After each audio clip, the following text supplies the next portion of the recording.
दोस्तों, भारतीय रेलवे लगातार नए ट्रैक बिछाने का काम पूरे देश में युद्ध स्तर पर करती जा रही है और आने वाले दिनों में आपको और भी नए रूट पर नए ट्रैक बिछाने का काम बहुत जल्द देखने को मिलने वाले हैं। इसके लिए भारतीय रेलवे बहुत जल्द फंड आवंटित करने वाली है और जो रूट पेंडिंग पड़ा हुआ है, जिस पर कुछ सालों से प्रस्तावित है लेकिन अभी तक फंड के अभाव यानी कि पैसे के अभाव में उस रूट पर भारतीय रेलवे ने काम शुरू नहीं किए, तो ऐसे रूट को भारतीय रेलवे टारगेट कर रही है और बहुत जल्द वो सभी पेंडिंग रूट पर भी आपको नए ट्रैक बिछाने का काम देखने को मिलेंगे। साथ में भारतीय रेलवे जिस रूट पर नए ट्रैक बिछाने का काम फाइनल करने के पर है, वहां पर आपको बहुत जल्द CRS देखने को भी मिलने वाले हैं। तो आज के वीडियो में मैं आपको एक ऐसे ही रूट के बारे में बताने वाला हूं जिस पर आपको बहुत जल्द CRS देखने को मिलने वाले हैं और रूट का काम अब भारतीय रेलवे ने कंप्लीट कर लिए हैं और कुछ ही काम शेष बचे हुए हैं। जैसे ही ये काम कंप्लीट होंगे, आपको उस रूट पर ट्रेनों का परिचालन देखने को मिलने वाले हैं और ऐसे कई रूट पर भारतीय रेलवे काम कर रही है जो कि आने वाले कुछ ही दिनों में आपको वो रूट पर आपको ट्रेनों का परिचालन देखने को मिलने वाले हैं। तो चलिए पहले जान लेते हैं कि भारतीय रेलवे किस रूट पर ट्रैक बिछाने का काम कंप्लीट कर ली है और कब से इस रूट पर आपको नए ट्रेनों का संचालन देखने को मिलने वाला है। दोस्तों, वर्षों के लंबे इंतजार के बाद शेखपुरा दनियावा रेलखंड पर जल्द ही ट्रेनें भारतीय रेलवे दौड़ाने वाली है। इस बहुप्रतीक्षित रेल मार्ग का उद्घाटन खुद प्रधानमंत्री नरेंद्र मोदी करने वाले हैं, जिससे क्षेत्र के लोगों की यात्रा सुविधाजनक और सुगम हो जाएगी। पूरा दनियावा रेलखंड की योजना वर्ष पहले बनी थी,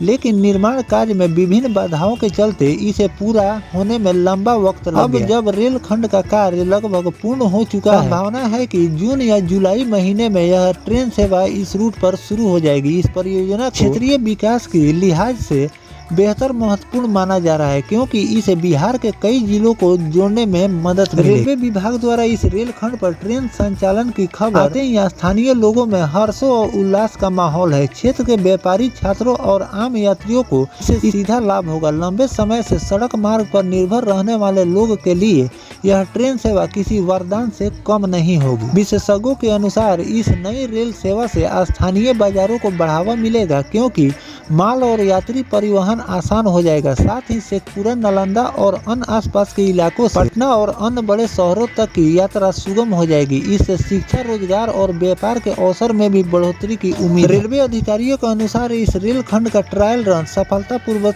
किया जा चुका है। सुरक्षा और अन्य तकनीकों परीक्षण के बाद तिथि की घोषणा कर दी जाएगी। प्रधानमंत्री नरेंद्र मोदी द्वारा उद्घाटन की औपचारिकता घोषणा होते ही ट्रेन सेवा नियमित रूप से शुरू कर दी जाएगी। तो दोस्तों, यहाँ पर भारतीय रेलवे नए ट्रैक का काम लमसम पूरे कर लिए हैं। कुछ ही काम शेष बचे हुए हैं जो कि आपको 1 से लेकर 1.5 महीने के अंदर भारतीय रेलवे कंप्लीट करने वाली है और बहुत जल्द आपको इस पर नई ट्रेन सेवा भारतीय रेलवे शुरू करने वाली है। साथ में इस रिपोर्ट के आधार पर मैं आपको बताऊं, इस रूट का ओपनिंग यानी कि इस रूट का उद्घाटन हमारे देश के प्रधानमंत्री श्री नरेंद्र मोदी जी करने वाले हैं और जैसे ही ये रूट कंप्लीट हो जाएंगे, ऐसे इस रूट की अगर हम बात करें तो भारतीय रेलवे ने इस रूट पर ट्रायल भी पूरे कर लिए हैं सफलतापूर्वक। इस ट्रैक का चेकिंग भी भारतीय रेलवे ने कर लिए हैं, बस इसकी औपचारिकता रह गई है और हमारे देश के प्रधानमंत्री श्री नरेंद्र मोदी जी इसे वर्चुअली यानी कि वीडियो कॉन्फ्रेंसिंग के माध्यम से इसका उद्घाटन कर सकते हैं और इस पर जो भी नया अपडेट रेलवे द्वारा जारी किए जाएंगे इसके CRS उद्घाटन को लेकर, तो वो भी जानकारी मैं आपको लगातार देता रहूंगा। फिलहाल जो भारतीय रेलवे इस रूट नए ट्रैक बिछाने का काम जो फाइनल की है, इस पर आपकी क्या राय है कमेंट सेक्शन में जरूर बताइएगा। और किसी रूट के बारे में अगर भारतीय रेलवे द्वारा नोटिफिकेशन आएगा इस रूट के CRS को लेकर, तो वो भी जानकारी मैं आपको लगातार देता रहूंगा। फिलहाल दोस्तों, ये जानकारी आपको कैसा लगा कमेंट सेक्शन में जरूर बताइएगा। मिलते हैं किसी नेक्स्ट टॉपिक कोई नई जानकारी के साथ, तब तक अपने भाई को दीजिए इजाजत। जय हिंद, जय भारत, वंदे मातरम।